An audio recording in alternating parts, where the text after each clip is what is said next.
존귀하신 기린노 모임 성도님들 사랑합니다. 예. 제가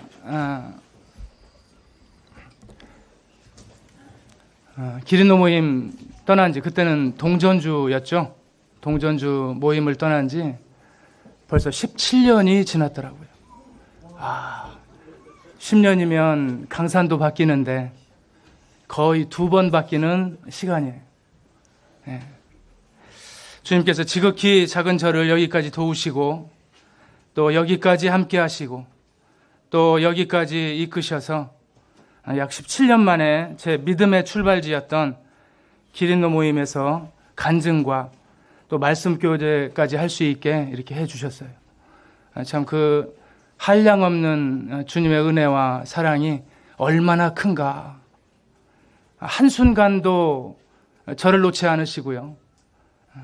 한순간도 저를 잊지 않으시고 또 우리 성도님들 저를 위해서 기도해 주시고 그래서 제가 지금 여기 있는 것 같습니다. 그 은혜 베풀어 주신 주님께 감사와 영광을 올려드립니다. 그리고 한 해 잘 마무리해야 하는 중요한 이때 저를 초청해 주시고 기도해 주시고 또 격려해 주신 우리 교회 장로 형제님들 또 귀한 우리 성도님들 깊이 감사를 드립니다. 17년 되다 보니까 저를 잘 모르시는 분들도 계실 것 같아요. 잠깐 간증할게요. 저는 현재 목포교회에서 주님 섬기고 있는 최동원 형제입니다. 저는 주님 은혜로 97년에 요한복음 1장 29절 말씀 보라 세상 죄를 지고 가는 하나님의 어린 양이로다. 이 말씀으로 구원을 받았어요.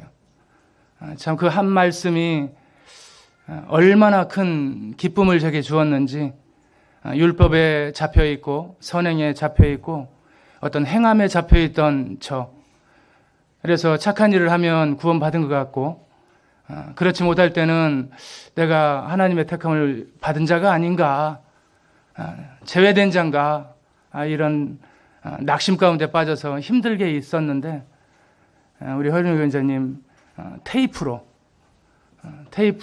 들으면서 참 놀라운 감격의 말씀을 들었습니다.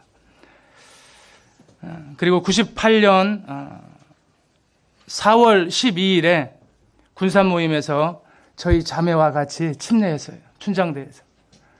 저는 군산 모임 하지호 견자님한테 침례를 받았는데요. 4월 12일 날 침례 받고 4월 18일 날 결혼식하고 동전주로 천거를 받았어요. 대단히 특별한 케이스예요. 주님께서 은혜 위에 은혜를 더해 주셔서 구원받게도 하시고 또 사랑하는 우리 자매 만나서 같이 춘장대 바다 아시죠? 서천. 딱 우리 자매하고 저만 이렇게 받았는데 참 눈에 선해요. 그때가. 결혼하고 동전주 교회로 천거를 받았습니다. 그 후에 주님께서 5년 동안 저를 여러 가지 모양과 방법으로 주님을 배우고 또 훈련받게 하셨어요. 그 후에 2003년에 직업 문제로 목포로 이사하게 됐어요. 그때 많은 형제님들께서 목포에는 무서운 사람들 많고 험한 동네인데 형제 같은 사람이 어떻게 거기 가서 영업하고 장사하고 그러면서 주님 섬길 수 있냐고 우려와 걱정과 기도 많이 해주신 거 기억이 납니다. 주님의 도우심으로 이사하고 좋은 교회와 많은 사람들 만나게 해주셨어요. 주님께서. 또 주님께서 허락하신 우리 가게 이름이 365 낚시마트예요. 낚시마트 운영하면서 주님을 섬겼어요. 주님께서 주신 직업이니까 그냥 대충대충 해도 될까요? 아니죠. 최선을 다해서 그 일을 했어요. 주님께서 저에게 베풀어 주신 은혜인데 최선을 다해서 그 일을 하면서 또 주님을 섬겼어요. 약 2년 만에 목포교회에서 집사로 선임이 되고요.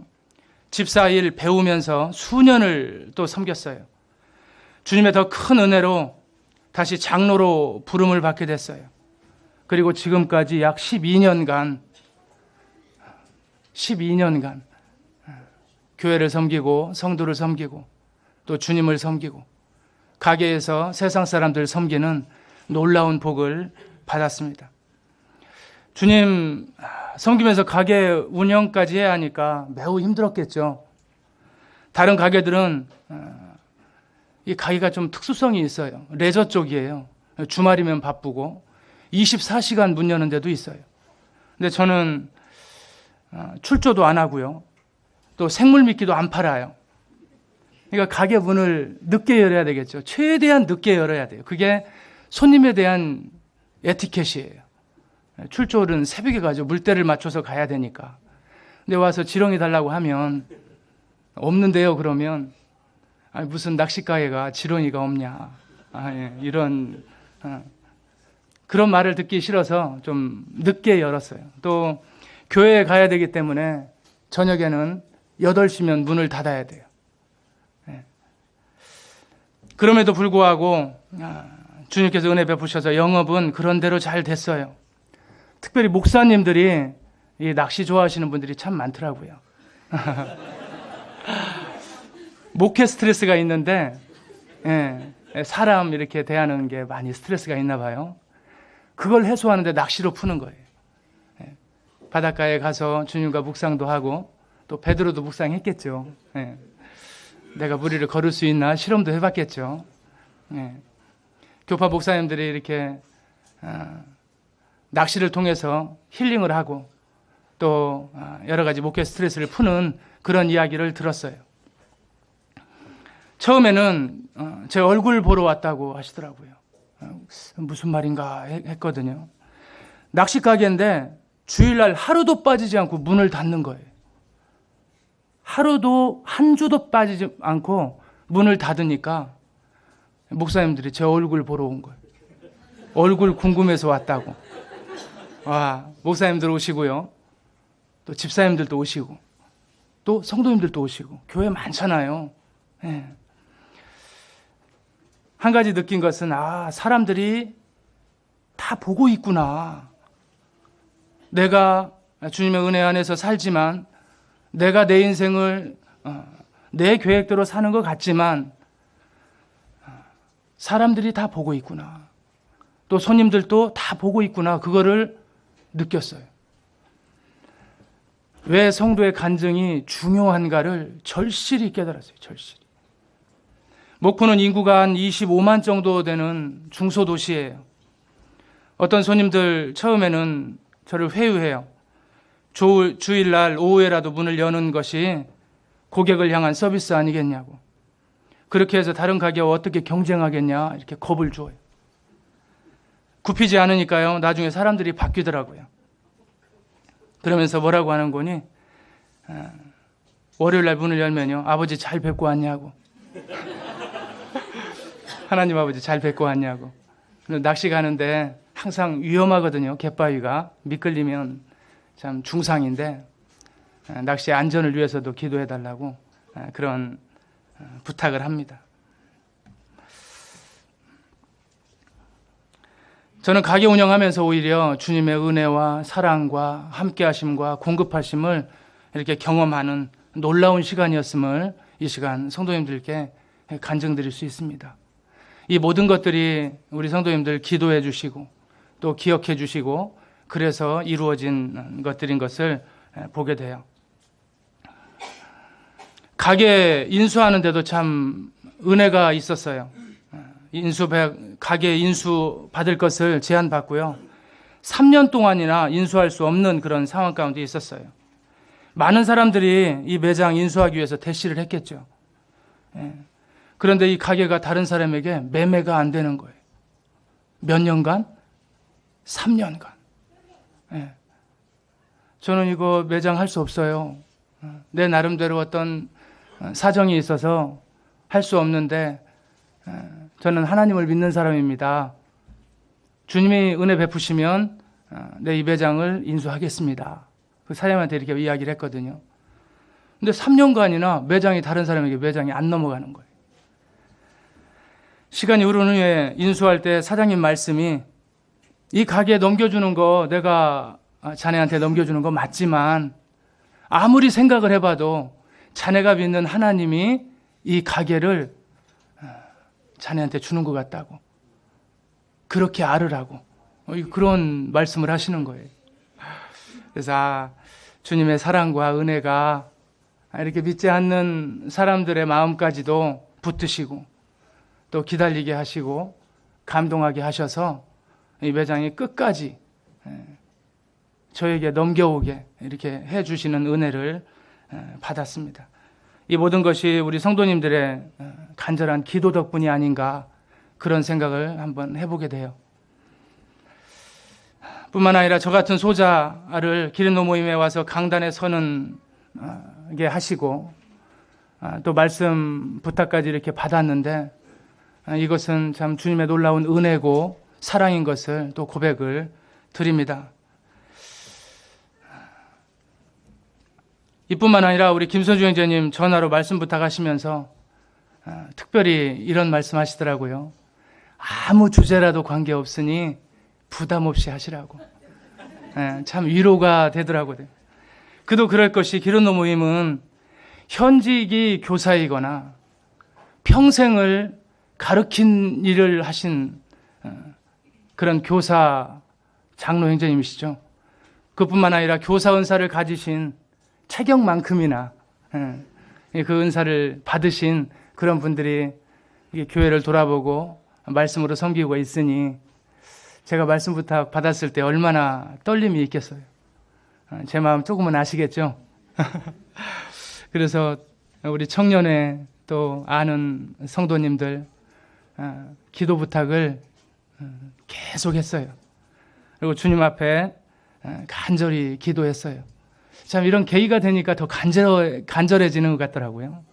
그래서 주님과 더 가깝게 되고 주님께 아뢰고 기도하고 그런 것 같더라고요. 주님 어떤 말씀 교제할까요? 이렇게 기도를 했는데요. 제 신앙의 뿌리와 같은 이 말씀을 교제하라는 생각을 주시더라고요. 제가 섬기는 목포교회는 장로가 3분이에요. 또 집사가 3분이 함께 교회를 섬겨요. 성도는 한 120명 정도 되는 아담한 교회예요. 주일 말씀은 4분이 돌아가면서 교제를 하는데요. 전심으로 섬기시는 장로 형제님은 격주로 말씀을 전하세요.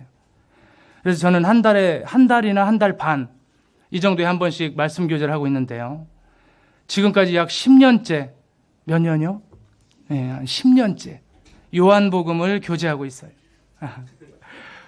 한 달 반에 한 번씩 하니까 진도가 잘 안 나가요.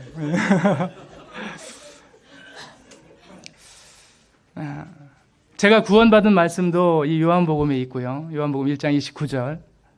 또 하나님께서 어떻게 세상을 사랑하셨는지의 내용도 이 요한복음에 나와 있더라고요. 또 하나님의 사랑을 보여주신 예수님의 기적과 이적과 표적의 말씀들이 이 안에 다 들어있더라고요. 뿐만 아니라 예수 그리스도의 십자가 사건도 이곳에 들어있고요. 부활 사건 또한 요한복음에 기록되어 있어요. 놀라운 책이죠. 책 중에 책이에요. 그래서 저에게 성경책 중에 가장 중요한 책이 어떤 책이 있을까요? 묻는다면 저는 요한복음이라고 이렇게 말씀을 해드리고 싶어요. 또 놀라운 것이 요한복음에 있더라고요. 주님께서 성도에게 주시는 새 계명, 새로운 계명이 요한복음에 기록되어 있더라고요.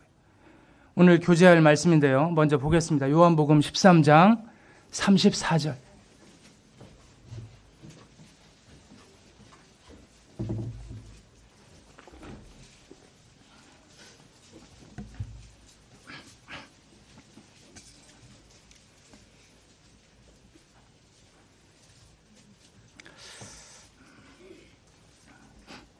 같이 한번 읽을까요? 요한복음 13장 34절.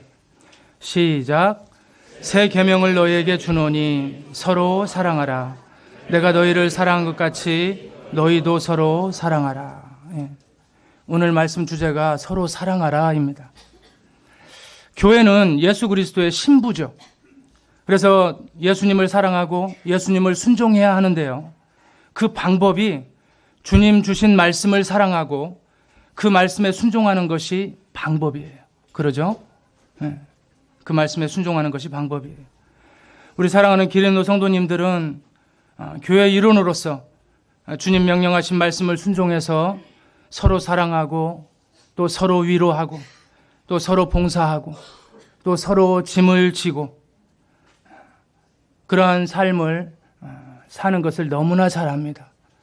간증 많이 듣거든요. 또 유튜브에 놀라운 말씀들 많이 올라와서 많은 도움을 받고 있어요. 감사가 되더라고요. 뿐만 아니라 주님의 몸된 교회는 전도하고 하나님을 예배하는 놀라운 신분과 자격을 가지고 있어요. 이 교회는. 교회를 간단하게 설명하면요, 규모가 좀 큰 가정과 같아요. 우리가 잘 알듯이 이 가정 안에 사랑이 있고 위로가 있고 격려가 있어요. 뿐만 아니라 배신도 있고 배반도 있고 미움도 있죠. 이것뿐만 아니라 징계도 있고 덮어줌도 있어요. 어디에요? 가정에. 근데 교회도 똑같아요.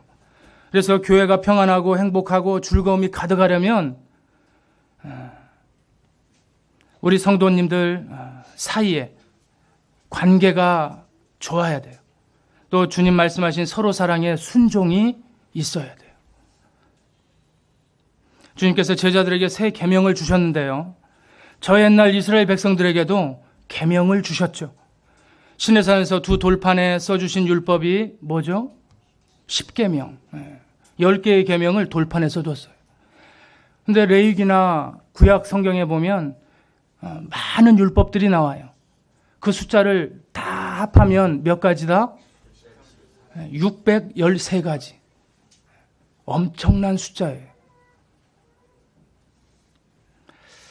안타깝게도 하나님의 그 완전한 율법은 죄인인 인생들이 절대로 지켜낼 수가 없어요. 구약율법에 능통했던 사도 바울은 그 율법을 이렇게 정의하더라고요. 로마서 3장 20절에 보니까요.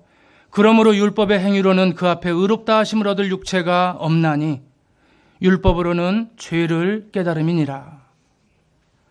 무엇을 깨닫는다고요? 죄를 깨닫는데 이 율법으로는. 우리 인생은 연약에 쌓여 있어서 율법을 완벽하게 지킬 수가 없어요. 사도는 또 이렇게 말해요. 율법의 최종적 기능이 우리가 율법을 지킬 수 없는 죄인임을 알게 하기 위해서 주신 거라고. 그러면서 사도 바울은 로마서 13장에서 그 율법을 이렇게 축약을 하더라고요. 간음하지 말라, 살인하지 말라, 도둑질하지 말라, 탐내지 말라 한 것과 그 이외에 다른 계명이 있을지라도 내 이웃을 내 자신과 같이 사랑하신 그 말씀 가운데 다 들었느니라. 사랑은 이웃에게 악을 행하지 아니하나니 그러므로 사랑은 율법의 완성이니라. 사랑은 뭐라고요? 율법의 완성이래. 율법의 완성. 구약 율법에 능통했던 사도 바울이 율법을 이렇게 축약하고 규정할 수 있었던 것은 구약 율법과 새로 주신 새 계명의 참 의미를 정확하게 알고 있었어요. 주님께서도 복음서에서 어느 계명이 큽니까? 묻는 율법사에게 두 계명을 강령으로 주세요. 이건 한번 잠깐 찾아보겠습니다. 마태복음 22장 36절.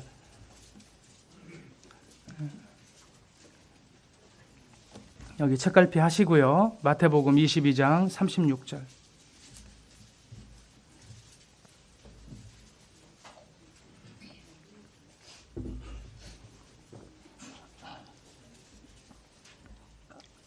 (36절부터) (40절까지) 짧으니까 같이 한번 봉독할까요? 시작. 선생님, 율법 중에서 어느 계명이 크니이까? 예수께서 이르시되 내 마음을 다하고 목숨을 다하고 뜻을 다하여 주 너의 하나님을 사랑하라 하셨으니 이것이 크고 첫째 되는 계명이요 둘째도 그와 같으니 내 이웃을 내 자신같이 사랑하라 하셨으니 이 두 계명이 온 율법과 선지자의 강령이니라. 강한 명령을 주님께서 이 율법사에게 주는 거예요.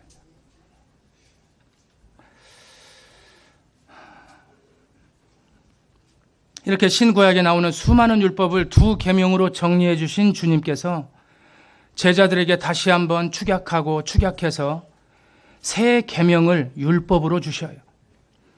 요한복음 13장 34절 다시 한번 보겠습니다. 13장 34절 35절 같이 한번 읽죠. 시작. 새 계명을 너희에게 주노니 서로 사랑하라. 내가 너희를 사랑한 것 같이 너희도 서로 사랑하라. 너희가 서로 사랑하면 이로써 모든 사람이 너희가 내 제자인 줄 알리라.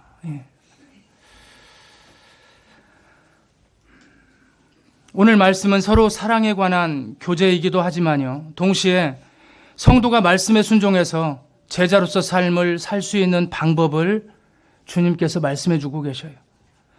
주님께서는 새 계명이라 말씀을 하고 있죠.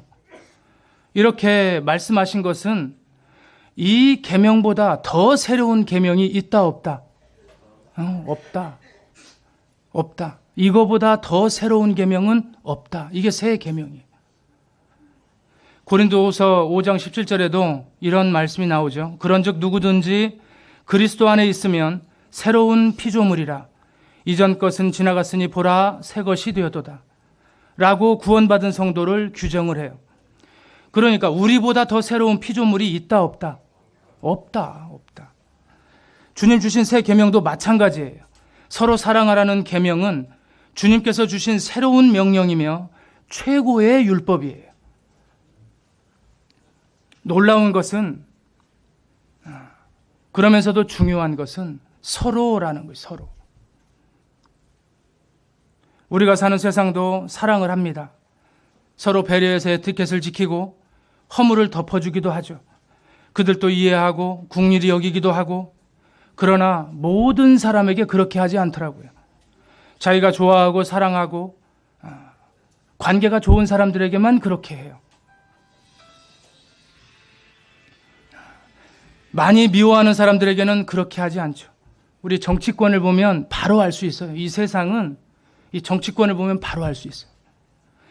자신들의 유익을 해치는 사람이면요, 수단과 방법을 안 가리고 제거하려고 해요. 이게 세상이죠. 그런데 교회 안에도 아주 가끔 이런 사랑의 한계가 발견이 돼요. 나에게 편하고 좋은 성도는 사랑하고 존중하고 배려해요. 하지만 자꾸 부딪히고 껄끄러운 사람은 내가 이런 성도까지 사랑하고 존중할 필요가 있을까? 이런 생각을 가끔 갖죠.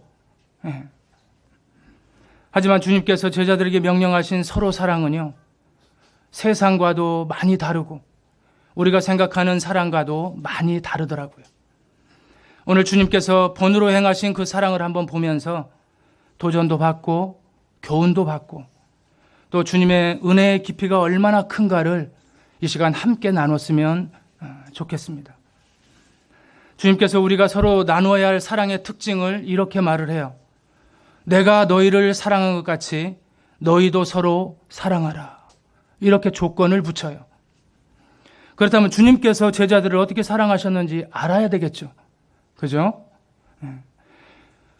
이 그림이 요한복음 13장 1절부터 15절에 나와요. 같이 한번 보겠습니다. 요한복음 13장 1절부터 15절. 같이 교독하죠. 기니까 제가 먼저 읽겠습니다. 6월절 전에 예수께서 자기가 세상을 떠나 아버지께로 돌아갈 때가 이르신 줄 아시고 세상에 있는 자기 사람들을 사랑하시되 끝까지 사랑하시니라.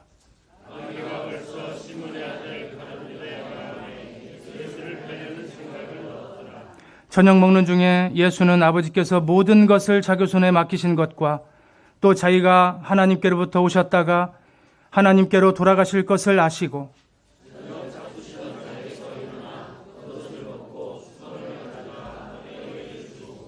이에 대야에 물을 떠서 제자들의 발을 씻으시고 그 두르신 수건으로 닦기를 시작하여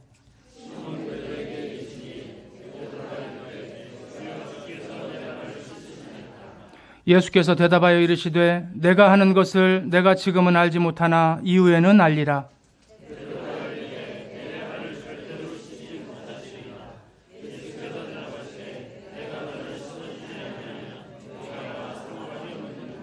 시몬 베드로가 이르되 주여 내 발뿐만 아니라 손과 머리도 씻어 주옵소서.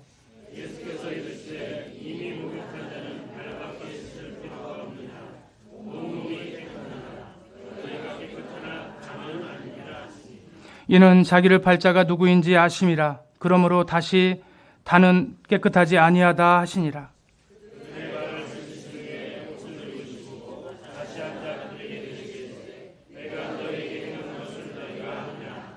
너희가 나를 선생이라 또는 주라 하니 너희 말이 옳도다. 내가 그러하다.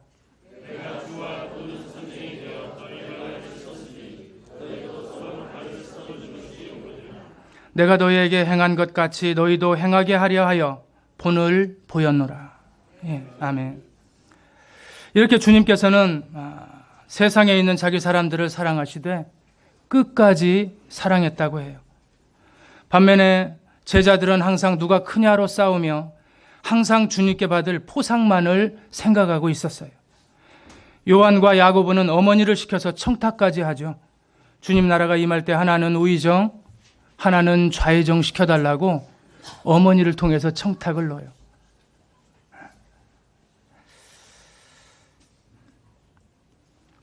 이렇게 싸우고 시기하고 질투하는 제자들에게 주님은 서로 사랑하라고 계명을 주어서 명령을 하시는 거예요. 주님께서 제자들에게 명하신 그 사랑을 직접 보여주시는 장면이 4절부터 나와요. 주님께서 저녁 잡수시던 자리에서 일어나셔서 겉옷을 벗고 수건을 허리에 두르셨어요. 수건을 허리에 두르는 이 모습은요, 그 당시에 주님의 주인의 발을 씻어주는 노예의 모습이었어요. 그때 당시에. 무슨 모습이요? 노예. 5절에서 주님은 그 천한 노예의 차림으로 대야에 물을 떠서 제자들의 발을 한 사람 한 사람 씻어주세요. 흙먼지가 묻어있는 제자들의 발을 물로 씻으시고 두르신 수건으로 하나하나 닦아주십니다. 그 중에는 스승이신 주님께서 어떻게 내 발을 씻기십니까? 절대 안 됩니다라고 말하는 제자도 있었지만, 반면에 마귀가 심어준 생각에 잡혀서요, 주님을 어떻게 언제 팔까 그 기회만 노리고 있던 제자도 있었어요. 이뿐만 아니라 주님께서는요, 자기를 팔자가 누구인지 이미 아셨어요. 자신을 파는 자의 제자의 발도 씻어주신 거예요. 주님께서 보여주신 사랑은 이렇게 차별이 없는 사랑이시더라고요. 그 당시 발을 씻기는 일은 굉장히 천한 일이었었어요. 만일 그 일을 할 노예가 유대인일 경우에는 그 일을 시키지 않았다고 해요. 제자들이 주님의 발을 씻겨드리지 않은 것도 아마 이런 이유가 있었을 거예요. 8절에 베드로가 말하죠. 절대로 내 발을 씻기면 안 된다, 이렇게 이야기하잖아요. 그들의 풍습이 그런 것들이 있었던 것 같아요. 그런데 그들의 주인이며 스승이며 하나님의 독생하신 우리 주 예수 그리스도께서 천한 종 중에 가장 천한 종이 되셔서 허리에 수건을 두르시고 제자들의 발을 하나하나 씻겨주세요. 12절에 보시면요, 발을 다 씻기신 후에 옷을 입고 앉아서 제자들에게 이렇게 말씀을 하세요. 같이 한번 읽을까요? 12절 시작.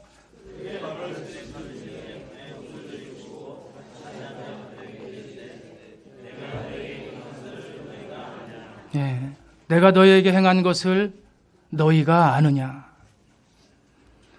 주님의 말씀을 순종하기 위해 어떤 교회는요, 세족식을 해요.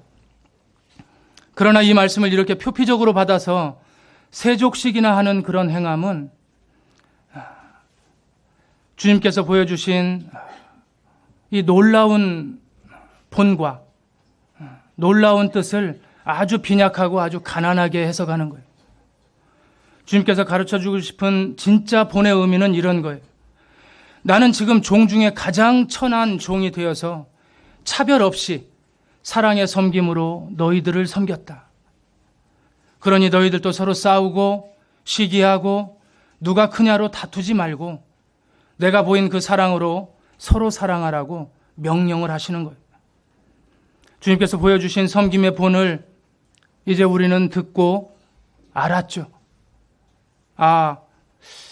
주님이 제자의 발을 씻겼던 그 내용이 이러한 의미를 담고 있나, 이러한 뜻을 가지고 있구나. 우리가 서로 사랑하는 데는요, 이 마음의 자세가 필요해요. 서로 사랑하려면 우리가 다 죽어야 돼요. 주님은 그 놀라운 사랑을, 하나님의 사랑을 이 땅 가운데 보여주시기 위해서 최종적으로 십자가에서 죽으셨어요. 그래서 하나님의 사랑을 이 땅 가운데 공표하고 보여주셨죠. 우리는 그 은혜와 사랑을 받고 구원 얻은 하나님의 자녀들이에요. 그래서 하나님, 우리 주 예수 그리스도의 이 천한 종이 되셔서 섬긴 그 섬김을 우리가 마음 가운데 가지고 우리가 마음에 새기며 우리가 한 성도 한 성도 바라볼 때마다 내가 무익한 종이구나를 생각할 때 그때 진짜 참 사랑이 나올 수 있는 거예요. 주님께서 우리에게 서로 사랑을 당부하셨죠. 그 사랑이 얼마나 놀랍고 크신 것인지 우리 매일매일 묵상해도 부족함이 없다고 생각을 해요. 우리는 우리 마음 가운데 성령이 계시죠. 그래서 우리를 인도하시고 우리를 위로하시고 우리 말씀을 볼 때 깨닫게 하시고 또 성도를 바라볼 때 사랑의 눈으로 바라보게 하셔요. 그래서 섬기게 하시고 위하게 하시고 그래서 기도하게 하시고 이 일을 교회에서 하는 거예요. 교회에서. 진짜 구원받은 교회에서. 진짜 하나님의 사랑을 알아버린 교회에서 하는 거예요. 세족식 정도로 끝내버리는 것이 아니고 우리가 이렇게 서로 사랑하면 어떤 결과가 나타나는지 한번 보겠습니다. 요한복음 13장 35절입니다. 같이 한번 읽죠. 13장 35절 시작. 너희가 서로 사랑하면 이로써 모든 사람이 너희가 내 제자인 줄 알리라. 지금 주님께서 주님의 제자 될 수 있는 놀라운 방법을 말씀해 주고 계셔요. 그 방법이 뭐다? 서로 사랑. 우리가 서로 사랑하면 세상 사람들도 우리를 바라볼 때 저 사람들은 예수님의 제자 맞아 이렇게 한대요. 근데 그 방법이 어려운 게 아니더라고요. 어려운 게. 그냥 서로 사랑하면 되는 거예요. 그게 교회예요. 그게.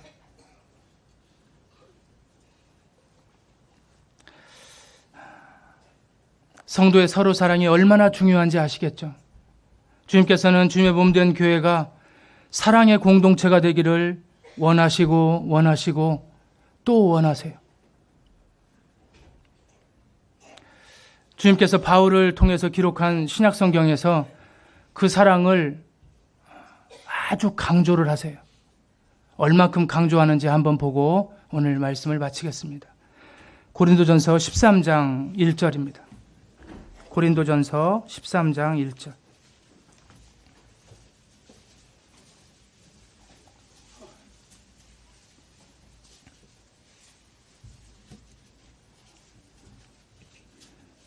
(1절부터) (3절까지) 같이 한번 봉독하죠. 시작. 내가 사람의 방언과 천사의 말을 할지라도 사랑이 없으면 소리나는 구리와 울리는 꽹과리가 되고, 내가 예언하는 능력이 있어 모든 비밀과 모든 지식을 알고 또 산을 옮길 만한 모든 믿음이 있을지라도 사랑이 없으면 내가 아무것도 아니요. 내가 내게 있는 모든 것으로 구제하고 또 내 몸을 불사르게 내어줄지라도 사랑이 없으면 내게 아무 유익이 없느니라. 무섭고 떨리는 권면이라고 생각이 됩니다. 모든 나라의 말을 다 할 수 있고 천사의 말까지 할 수 있다 할지라도 시끄럽게 울리는 꽹과리가 된다고요. 뭐가 없으면요? 사랑이 없으면. 예언과 지식과 산을 옮길 만한 믿음이 있을지라도 우리 이거 굉장히 좋아하는 거죠. 예언과 지식과 산을 옮길 만한 믿음이 있을지라도 아무것도 아니래요. 뭐가 없으면요? 사랑이 없으면. 내게 있는 모든 것으로 선행을 베풀고 또 내 몸을 불 속에 내어준다 할지라도 사랑이 없으면 유익이 없대요. 내 몸을 불 속에 내어주는 게 뭐예요? 이게 번제죠, 번제. 나를 태워서 드리는 거예요, 하나님께. 그런 목숨을 거는 행함이 있을지라도 사랑이 없으면 아무 유익이 없대요. 주님께서는 교회 안에서 사랑을 이만큼 강조해요. 이만큼. 이스라엘 백성들에게 주신 율법이 죄를 깨닫게 하시기 위해서 주신 것이라면 이제 주님께서 제자들과 우리에게 주시는 새 계명은 이제 주님의 사랑을 받은 자로서 또 주님의 섬김을 보고 듣고 알아버린 자들로서 주님 원하시는 사랑의 공동체를 이루시는 우리 사랑하는 기름누 모임이 다 됐으면 하는 바람이 있어요. 이 일을 온전히 이루는 데는 우리 성도님들의 서로 사랑이 필요해요.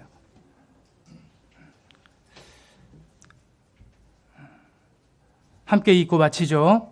고린도전서 13장 1절에서 3절까지 같이 한 번만 더 읽고 오늘 말씀 마치겠습니다.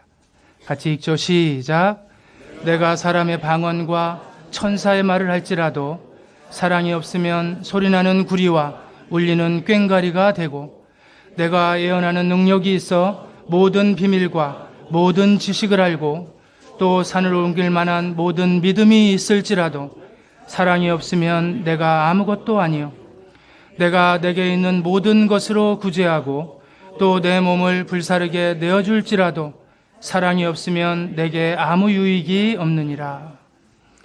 오늘 이 말씀으로 함께 나눴는데요.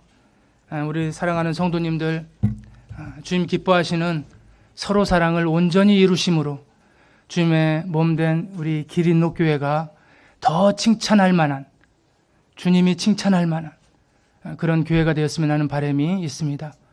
오늘 말씀 이걸로 마치겠습니다. 감사합니다.